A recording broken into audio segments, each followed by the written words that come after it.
Of all the quarterbacks in the league, there are none quite like Brock Purdy. He went from being Mr. Irrelevant to arguably being one of the best quarterbacks in the NFL. Despite this though, many still labeled Purdy as a system quarterback headed into this Rams game. But without 3 All-Pros on offense, Brock Purdy delivered one of his career's best performances, throwing for nearly 300 yards. While Purdy is never going to have the strongest arm or be the most athletic quarterback, he might be one of the smartest. On this play, for instance, San Francisco is running a flood concept with Ronnie Bell running a streak, Juwan Jennings coming on this quick out to attack the flat, and then you have Eric Sauber coming on this deep out. Meanwhile, the Rams are running cover 4, which is really isolating this cornerback. He has to decide between jumping on Juwan Jennings coming on this out or getting deep enough to see if Sauber actually makes a break to the outside. Ultimately, he does decide to jump on Juwan Jennings, which tells Purdy he should be targeting Sauber. And before Sauber's even out of his break, Purdy is throwing this ball. To go alongside Purdy's ability to read coverage, you'll rarely see him getting stuck on his first read. Here, for instance, he's reading Juwan Jennings, but sees this linebacker drop deep enough that he could intercept this pass. So Purdy is able to move on to his next read in Ayuk, who's open, despite being absolutely assaulted on this play.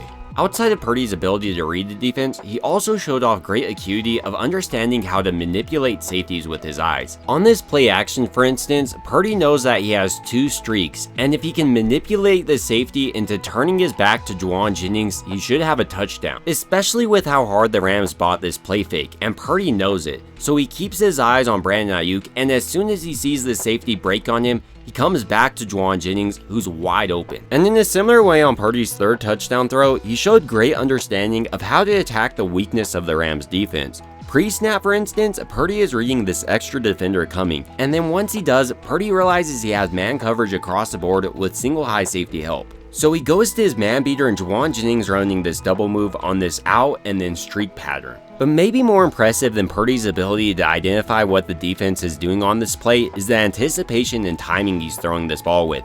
As soon as Juwan Jennings is coming out of this break, Purdy already has the ball in the air. While this may not seem like a big deal, if Purdy waited longer, this safety would have been able to read Juwan Jennings coming out of this double move and then break towards him, feasibly intercepting the ball. But thanks to Purdy's quick action, this didn't happen. They've had the 2nd lowest target separation in the entire NFL. This means Purdy has to be extremely accurate with his ball. And just like on this play where Purdy fits it not between 2 defenders but 3, he's been this way this entire year. What really stands out about this part of his game and get it picked off, but Purdy puts the perfect amount of air under this football to fit between this linebacker and safety, delivering a perfectly placed deep ball to him.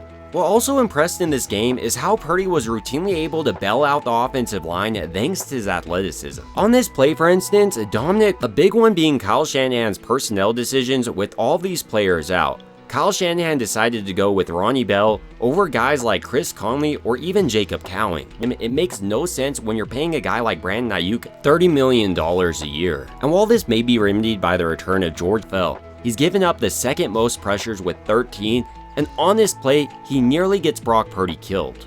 And while it's a fumble, he's lucky Purdy didn't tear his UCL. This is the same exact motion this happened in last time. And in a similar way, once again on this play, Purdy can't wait for this play to actually develop and find a man deep down the field, but he has to take down the check down because of how quickly Colton McKivitz gives up this pressure. So ultimately in this Rams game, Purdy showed he was not just a good quarterback, but an elite one. And I think going forward, the real story isn't how Purdy is a game manager or is carried by his offense, but how Kyle Shanahan continues to struggle managing his team's talent. He not only decided to give Ronnie Bell 30 reps and Jacob Cowing 0 in this game, but he further continued his lack of investment in the offensive line this offseason, even knowing Colton McKivitz wasn't enough. But ultimately, these are just some of my thoughts about Brock Purdy's performance against the Rams, and I'd like to hear some of your thoughts down below. It would also mean a ton to me if you could like and subscribe, and as always, I hope you guys have a great rest of your day.